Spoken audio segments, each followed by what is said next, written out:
Let's be honest, कितनी बार ऐसा हुआ है कि तुमने पिंटरेस्ट और यूट्यूब से एक परफेक्ट टाइम टेबल देख करके प्रिंट आउट करा के अपने वॉल पे पेस्ट कर लिया, 2-3 दिन तक उसको अच्छे से फॉलो भी किया, बट उसके बाद बंद। If this is you, then the problem is not your discipline, it's the way you are making your timetable. So in this video I'm gonna talk about the realistic plan in which you can achieve your goals without feeling so much stressed and overwhelmed. So stay till the end. Guys, welcome back to my YouTube channel. I am Parki, your senior. So if you are tired of making such a study routine which never works, then this video is for you guys.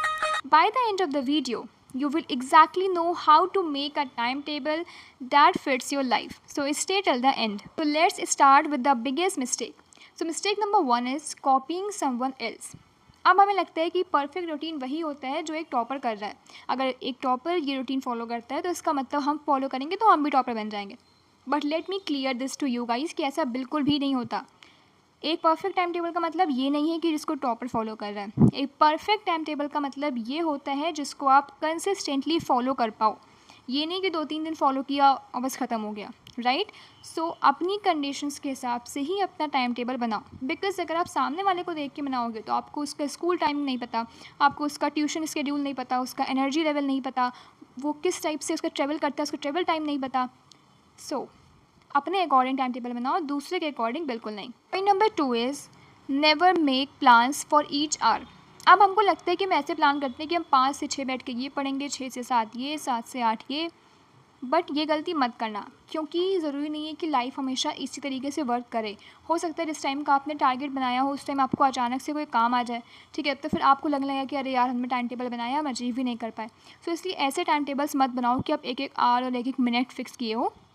Instead आप goals fix करो। For example आपने 3 priorities set कर ली कि आज आपको physics complete करना है, mathematics complete करना है, मैथमेटिक्स के 20 क्वेश्चन करने हैं, फिजिक्स का कोई एक्सरसाइज है सपोज़ वो आपको सॉल्व करना है, और आपको बायोलॉजी का कोई टॉपिक पढ़ना है, राइट। तो अब आपके पास 3 प्रायोरिटीज़ हैं। सो आपने कोई डिवाइड नहीं किया कि आप इतने बजे यही पढ़ोगे, बट आपका जिस हिसाब से एनर्जी लेवल है, जिस हिसाब से इंटरेस्ट है, उस हिसाब से आप अपने टास्क को, अपनी प्रायोरिटीज़ को डिवाइड कर लोगे। एंड आप बिलीव नहीं करोगे बट ये चीज़ सच में बहुत अच्छी होती है। And at the end of the day आपको खुद से रियलाइज़ होगा कि आपका जो डे था वो मीनिंगफुल रहा, क्योंकि आपने अपने प्रायोरिटीज़ को अचीव कर लिया। Point number 3 is keep buffer time. अब हमको ऐसा लगता है कि अपने स्केड्यूल को हम सुबह से लेकर के रात तक का पूरा एकदम पैक्ड बनाते हैं, बट ये मत करना, बिकॉज वॉट इफ़ आपको कोई ऐसा काम पड़ जाए जो उसी वक्त आपको करना मैंडेटरी हो, right. So perfect time table ये मतलब नहीं है कि आप उसको एकदम पैक्ड बनाओ कि बिल्कुल भी उसमें इतनी उतनी सी भी जगह ना हो, ऐसा नहीं करना है। जो भी अपना टाइम टेबल बनाओ या स्केड्यूल बनाओ या गोल सेट करो, उसमें कम से कम थोड़े मिनट्स का मार्जिन लेकर के चलो। अगर आपके पास कोई ऐसा काम नहीं आता है और आपके पास चांस है पढ़ाई करने का, तो आप उसको यूटिलाइज़ कर सकते हो। ज़रूरी नहीं है कि टाइम टेबल में लिखा हो सिर्फ उतना ही पढ़ो, अगर आपको एक्स्ट्रा टाइम मिल रहा है तो आप पढ़ सकते हो, बट ये भी ज़रूरी नहीं है कि आपको रोज़ उतना ही टाइम मिले। Getting my point. Point number 4 is something जिसको लेकर के सबको ही डाउट होता है। So point number 4 is build around your energy. अब मैं आपको चीज़ पहले ही क्लियर कर दूँ, आप किसी एक इंसान को देख करके पढ़ने मत बैठ जाओ कि कोई एक इंसान है वो सुबह अच्छे से पढ़ता है तो हम भी सुबह पढ़ेंगे, या कोई रात को पढ़ता है तो हम भी रात को पढ़ेंगे। ऐसा नहीं होता, सबका अपना एनर्जी लेवल होता है। कोई ऐसा होता है जो सुबह अच्छे से पढ़ पाता है, कोई ऐसा होता है जो रात को अच्छे से पढ़ पाता है। सो अपने एनर्जी लेवल के हिसाब से ही बनाओ। अगर आपकी प्रोडक्टिविटी मॉर्निंग में ज़्यादा होती है तो आप जो टफ़ चैप्टर्स हैं उनको मॉर्निंग में फ़िनिश करो, और अगर आपको लगता है कि हम रात को ज़्यादा अच्छे से पढ़ पाते हैं, नाइट आउल हैं, तो फिर उस हिसाब से आप पढ़ो, बट अपनी एनर्जी लेवल के हिसाब से बनाओ। दूसरों का जो एनर्जी लेवल है उसको कॉपी करके नहीं। Point number 5 is review every Sunday.